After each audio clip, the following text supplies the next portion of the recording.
Hello friends, అందరికీ నమస్కారం. అందరూ మంచిగా ఉన్నారు కదా? ఈ రోజు ఇంకా కొత్త రెసిపీతో నేనైతే మీ ముందుకు వచ్చేసాను. అది ఇంకేంటో కాదు, చాలా సింపుల్ అండ్ ఈజీగా సేమియా ఉప్మా అనేది ఎలా చేసుకోవాలి, దట్టు కూడా చాలా టేస్టీగా. మనకి ఏంటంటే రెగ్యులర్ గా తినే టిఫిన్స్ లా కాకుండా ఇది చాలా ఈజీగా క్విక్ గా కూడా అయిపోతుంది. అండ్ ఇందులో పడే ఇంగ్రీడియంట్స్ కూడా ఆల్మోస్ట్ అన్ని మన ఇంట్లోనే ఉండేవే. అప్పటికప్పుడు మనకి తినాలనిపించినా కూడా ఇలా చేసుకొని అయితే తినేయొచ్చు అనమాట. చూస్తున్నారు కదా, చాలా పొడి పొడిగా ఎంత మంచిగా మనకి సేమియా ఉప్మా వచ్చింది అని చెప్పి. సో ఇదేంటంటే చాలా మంది వరకు బ్యాచిలర్స్ కి, ఇంకా ఎవరైనా హాస్టల్స్ లో అక్కడ ఉంటారు కదా, అంటే స్టార్టింగ్ లోనే కుకింగ్ నేర్చుకునే వాళ్ళకి కొంచెం ఈజీగా చేసుకోవడానికి ఏంటంటే ఇలాంటివి చాలా ఉపయోగపడతాయి అనమాట. సో వీడియోని ఎక్కడ స్కిప్ చేయకుండా మొత్తం చూడండి. అప్పుడే మీకు ఈ రెసిపీ అనేది ఎలా చేయాలి ఏంటి అనేది క్లియర్గా అర్థమవుతుంది. అండ్ మన ఛానల్ని ఎవరైనా ఫస్ట్ టైం చూస్తున్నట్లయితే ఛానల్ని సబ్స్క్రైబ్ చేసుకొని పక్కనే ఉన్న బెల్ ఐకాన్ని కూడా క్లిక్ చేసుకోండి. సో దట్ ఇంకా ఇలాంటి మంచి మంచి వీడియోస్ అనేవి మీకు డైరెక్ట్గా నోటిఫికేషన్స్లో వచ్చేస్తాయి అనమాట. అండ్ ఈ వీడియో చూసిన వాళ్ళు మాత్రం మన వీడియోని లైక్ చేయండి, షేర్ చేయండి అండ్ కమెంట్ కూడా చేసి సపోర్ట్ చేయండి. సో దట్ ఏంటంటే ఇంకా ఇలాంటి మంచి వీడియోస్ చేయడానికి ఏంటంటే కొంచెం స్కోప్ ఉంటుంది కదా, ఇంకా మీ సపోర్ట్ ఉంటే. అందుకని ఇప్పుడు మనం చాలా ఎమ్మీ అండ్ టేస్టీగా ఉండే ఈ సేమియా ఉప్మాని ఎలా ప్రిపేర్ చేసుకోవాలి ఏంటి అని అయితే మనం చూసేద్దాం పదండి. ముందుగా ఈ సేమియా ఉప్మా ప్రిపేర్ చేసుకోవడానికి సేమియా కాడలు ఉంటాయి కదా, ఆ కాడల్ని ఇలా ఒక ప్యాన్ లో వితౌట్ ఆయిల్ తీసుకొని ఓన్లీ ఆ కాడలు మాత్రమే తీసుకొని ఫ్రై చేసుకోవాలి. కొంచెం ఇలా కలర్ షేడ్ అయ్యేంత వరకు ఫ్రై చేసుకుంటే సరిపోతుంది. అదే ప్యాన్ లో ఒక 2 టేబుల్ స్పూన్స్ వరకు కూడా ఆయిల్ ని యాడ్ చేసుకొని సేమియా ఉప్మా కొంచెం టేస్ట్ గా ఉండడానికి ఏంటంటే ఇలా కొన్ని పలుకులు, ఒక 2 రెబ్బల కరివేపాకు, ఇంకా శనగపప్పు వేసుకొని ఇలా ఆయిల్లో ఫ్రై చేసుకోండి.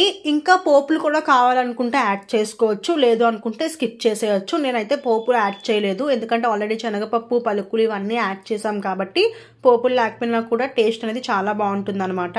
సో ఇలా ఇవన్నీ యాడ్ చేసుకొని ఇలా చూసారు కదా, పలుకులు ఏంటంటే కొంచెం రెడ్ కలర్లోకి వచ్చినంత వరకు ఫ్రై చేసుకొని అప్పుడు సన్నగా కట్ చేసి పెట్టుకున్న పచ్చిమిర్చి ఏదైతే ఉందో ఆ పచ్చిమిర్చిని కూడా ఇదే ఆయిల్లో యాడ్ చేసుకొని ఇలా పచ్చిమిర్చి ఫ్లేవర్ అనేది వాటికి తెలిసేంత వరకు, కొంచెం కలర్ షేడ్ అయ్యేంత వరకు కూడా మనం ఫ్రై చేసుకోవాలి. పచ్చిమిర్చిని కూడా ఆయిల్కి దానికి పచ్చిమిర్చి ఫ్లేవర్ కూడా తెలిసిన తర్వాత అప్పుడు మనం ముందుగా సన్నగా కట్ చేసి పెట్టుకున్న ఈ ఆనియన్స్ ఏమైతే ఉన్నాయో, నేనైతే ఈ క్వాంటిటీకి 2 ఆనియన్స్ని, పెద్ద ఆనియన్స్ని తీసుకున్నాను. పచ్చిమిర్చి ఒక 5 to 6 పచ్చిమిర్చి కూడా తీసుకున్నాను అనమాట. వీటిని ఇలా సన్నగా కట్ చేసుకోవాలి. ఆనియన్స్ కూడా ఇలా సన్నగా కట్ చేసుకుని వేసుకున్న తర్వాత అవి గోల్డెన్ బ్రౌన్ కలర్లోకి వచ్చేంతటి వరకు కూడా ఆనియన్స్ని కొంచెం ఫ్రై చేసుకున్న తర్వాత అందులోనే మనం ముందుగా కట్ చేసి పెట్టుకున్న ఒక పెద్ద సైజ్ టొమాటోని ఏంటంటే ఇష్టం ఉన్న వాళ్ళు టొమాటో వేసుకోవచ్చు, లేదు అనుకుంటే టొమాటో స్కిప్ చేసేసినా సరే పర్వాలేదు అనమాట. టొమాటో వేసుకుంటే టేస్ట్ అనేది చాలా బాగా వస్తుంది, లేదు అనుకుంటే స్కిప్ చేసేయండి, అది మీ ఇష్టం. నేనైతే ఇలా ఒక పెద్ద సైజ్ టొమాటోని చిన్న చిన్న ముక్కలుగా కట్ చేసుకుని యాడ్ చేసుకున్నాను. ఇప్పుడు చూసారు కదా, టొమాటో కూడా ఏంటంటే బాగా మగ్గేంతటి వరకు కూడా మనం దీన్ని బాగా ఫ్రై చేసుకోవాలన్నమాట.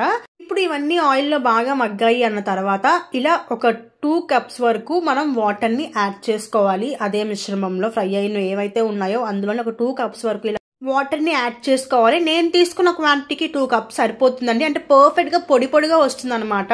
ఇంకా మీకు ఎక్కువ వాటర్ కావాలి అనుకుంటే, కొంచెం ముద్దగా కావాలనుకుంటే కొంచెం వాటర్ని యాడ్ చేసుకోండి. ఇలా వాటర్ యాడ్ చేసుకున్న తర్వాత రుచికి తగ్గట్టు కల్లుప్పునైతే నేను యూజ్ చేశాను. సాల్ట్ కన్నా కల్లుప్పు అనేది టేస్ట్ బాగుంటుంది.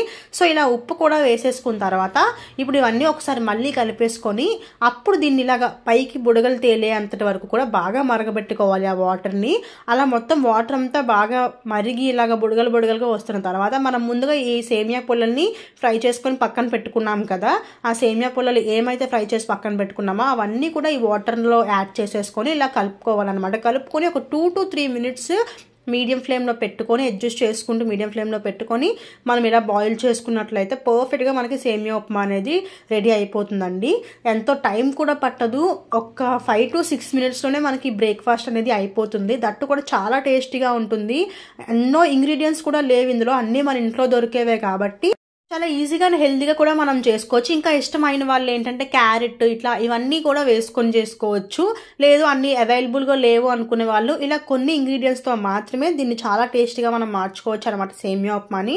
చూసారు కదా, ఇలా ఒక 2 to 3 minutes బాయిల్ అయిన తర్వాత మనకి పర్ఫెక్ట్గా సేమియా ఉప్మా అయితే ప్రిపేర్ అయిపోయింది. ఇంత పొడి పొడిగా అంటే తినలేము అనుకునే వాళ్ళు కొంచెం వాటర్ని ఎక్కువ యాడ్ చేసుకోండి, కానీ ఈ కన్సిస్టెన్సీలో ఉంటేనే సేమియా ఉప్మా అనేది చాలా టేస్టీగా ఉంటుంది అనమాట. తినేటప్పుడు కూడా చాలా మంచి డిఫరెంట్ ఫ్లేవర్తో ఏంటంటే చాలా ఇంకా తినాలనిపించేటట్టు ఉంటుంది మనం ఇలా చేసుకున్నట్లయితే. సో మీరు కూడా ఈ రెసిపీని ఇలా ట్రై చేసి ఎలా వచ్చిందని నాకు కమెంట్ సెక్షన్లో చెప్పండి. అండ్ మీకు ఈ వీడియో కనుక నచ్చినట్లయితే వీడియోని లైక్ చేయండి, షేర్ చేయండి అండ్ కమెంట్ కూడా చేయండి. అండ్ మన ఛానల్ని ఎవరైనా ఫస్ట్ టైం చూస్తున్నట్లయితే ఛానల్ని సబ్స్క్రైబ్ చేసుకొని పక్కనే ఉన్న బెల్ ఐకాన్ కూడా క్లిక్ చేసుకోండి. ఇలాంటి మంచి వీడియోస్ అనేవి మీకు డైరెక్ట్గా వచ్చేస్తాయి. నేనైతే ఉంటాను ఫ్రెండ్స్. Bye bye.